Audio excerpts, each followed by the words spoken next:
Hey everyone, and welcome. Today, we're going to tackle a really cool way to talk about all the things we've done in our lives.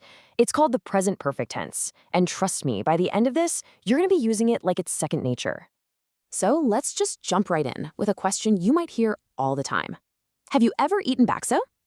Now, this is a perfect example. Notice how it's asking about something you've done in your life, but it doesn't care when you did it. And that, right there, is the magic key. All right, to make sentences just like that one, we're going to need to start with two special helping words. Seriously, think of them as our two little magic words. And here they are. Our magic words are have and has. And the rule for using them is super simple. We use have when we're talking about I, you, we, or they. And we switch to has for he, she, or it. That's it. That's the first piece of our puzzle. Okay, so we've got our magic helping words down. Now, let's get the next piece of the puzzle, which is all about our main action word, the verb. We actually need a special version of it. So yeah, it has a fancy official name, the past participle. But honestly, let's just call it the super third form of a verb. It's way easier to remember. And these superverbs come in two different flavors. For most verbs, we call them regular verbs. All you have to do is tack on an ed at the end. So walk becomes walked. See? Easy. But then you have the irregular verbs. These guys are the cool rebels. They don't follow the rules and change into a totally new word. Like eat magically becomes eaten. And you know what? These special irregular verbs pop up all the time in everyday chats. So let's look at some of the most common ones so you can really get the hang of them. Okay, check out this table. That third column, the one that says past participle, that's our treasure chest. Those are the super third forms we need. So go becomes gone, eat turns into eaten, do becomes done, see changes to seen, and be becomes been. Getting these down will make your English sound amazing. So let's do a quick recap. We have our magic words have and has, and we have our super third form verbs. Now it's time for the fun part. Let's put it all together. And here it is, the secret formula. It's actually really simple. You start with your subject, then you pick the right magic word, have or has, and you finish it off with that super third form of the verb. That's the whole recipe. And here's what it looks like in action. The subject is she, so our magic word has to be has. The super form of eat is eaten. Put it all together and bam! She has eaten breakfast. See how that works?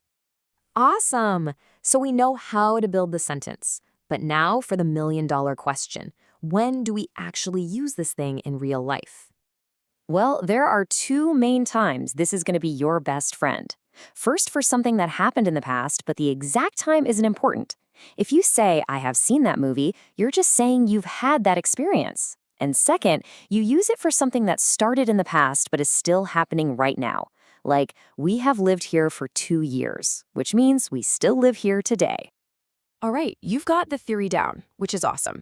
Let's do a super quick practice run just to make sure all this new info really sticks. Okay, your turn.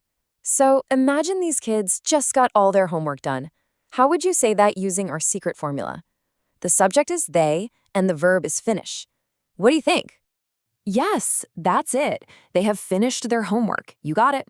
We use have because the subject is they, and finish is a regular verb, so we just add ed. Perfect. You're a natural at this. So let's wrap this up. Here are the big things to remember. First, that secret formula. Subject plus have or has plus that super third form verb. Second, use it for things in the past when the time isn't important. And third, use it for things that started in the past and are still true now. And now, to really make it your own, here's a final thought for you. Using everything we just talked about, think about your own day. What's one thing that you have done today?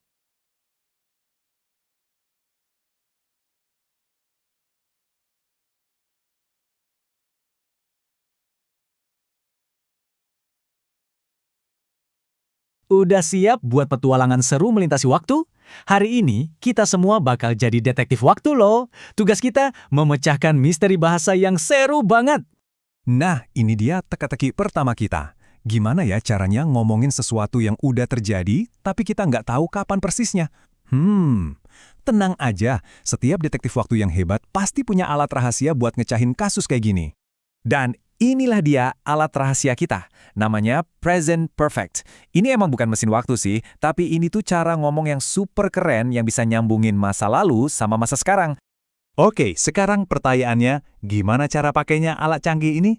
Gampang, kayak semua peralatan detektif keren lainnya, alat ini punya formula rahasia. Formula rahasianya itu punya 3 bagian penting. Pertama ada subjek. Ini tuh tentang siapa atau apa yang lagi kita omongin. Kedua, ada kata bantu rahasia, yaitu have atau has. Nah, yang ketiga dan paling spesial namanya past participle.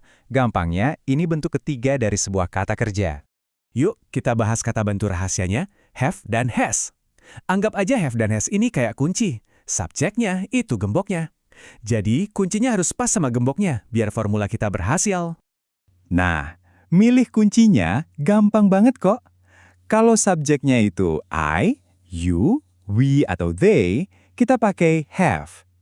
Tapi kalau subjeknya he, she, atau it, kita pakainya has. Simple kan? Oke, formulanya udah kita pegang. Sekarang, yuk kita lanjut ke misi berikutnya. Kapan sih kita harus pakai alat rahasia ini? Misi pertama. Kita pakai formula ini waktu kita mau cerita soal sesuatu yang udah terjadi, tapi kita nggak tahu atau emang nggak penting buat nyebutin kapan persisnya kejadian itu.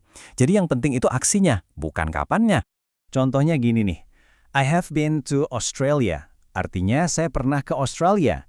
Nah dari kalimat ini kita tahu kan kalau orang ini pernah ke sana. Tapi kapannya nggak disebutin, karena yang penting itu pengalamannya, bukan waktunya. Sama juga kayak kalimat ini, my friends have seen that movie. Teman-teman saya udah nonton film itu. Kapan nontonnya? Nggak penting. Yang jelas, mereka udah nonton. Oke, lanjut ke misi kedua. Kita juga bisa pakai formula ini buat aksi yang mulainya di masa lalu, tapi sampai sekarang masih berlangsung. Nah, ini dia jembatan yang aku bilang tadi, yang nyambungin masa lalu sama masa sekarang. Contohnya, she has worked at this office for 12 years. Artinya, dia mulai kerja di kantor itu 12 tahun yang lalu dan sampai sekarang pun dia masih kerja di sana. Keren ya? Atau contoh lain nih, we have had a dog for 8 years. Maksudnya, mereka punya anjing itu 8 tahun lalu dan sampai hari ini anjingnya masih ada bareng mereka. Jadi aksinya masih berlanjut kan? Nah, sekarang misinya bakal sedikit lebih menantang nih. Sebagai detektif, kita harus waspada sama kata kerja unik atau yang biasa disebut irregular verbs. Kenapa? Soalnya mereka ini suka melanggar aturan. Jadi gini, kebanyakan kata kerja itu patuh aturan atau regular. Tinggal tambah ed di belakangnya, beres. Tapi, ada beberapa pemberontak ini yang bentuknya berubah total. Nah, ini yang harus kita perhatikan baik-baik. Tapi tenang aja detektif, aku udah siapin daftar buronannya kok. Isinya kata-kata kerja unik yang paling sering muncul. Anggap aja ini contekan rahasia kamu buat setiap misi. Coba deh lihat tabel ini.